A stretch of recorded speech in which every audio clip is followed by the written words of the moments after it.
Hydrogen மற்றும் oxygen. சகோதரர்கள் எப்போதும் விளையாடிக் கொண்டும் சிரித்துக் கொண்டும் ஓடுவார்கள்.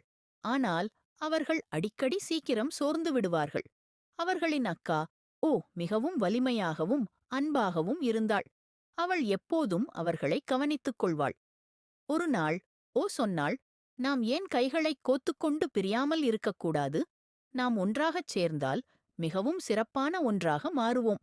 அதனால் 2 சகோதரர்களும் ஓவின் ஒவ்வொரு கையையும் பிடித்துக் கொண்டார்கள்.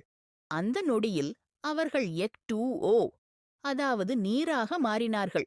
இப்போது அவர்கள் எங்கு சென்றாலும் உயிரையும் மகிழ்ச்சியையும் கொண்டு வந்தார்கள். அவர்கள் மழையில் நடனமாடினார்கள். அவர்கள் ஆறுகளையும் ஏரிகளையும் நிரப்பினார்கள். தாகமாக இருந்த செடிகளுக்கும் விலங்குகளுக்கும் புத்துணர்ச்சியூட்டும் பானத்தைக் கொடுத்தார்கள். உலகில் உள்ள அனைவரும் அவர்களை நேசித்தார்கள். ஏனென்றால் H2O இல்லாமல் எதுவும் உயிர் வாழ முடியாது. அதனால்தான் தண்ணீர் மிகவும் முக்கியமானது.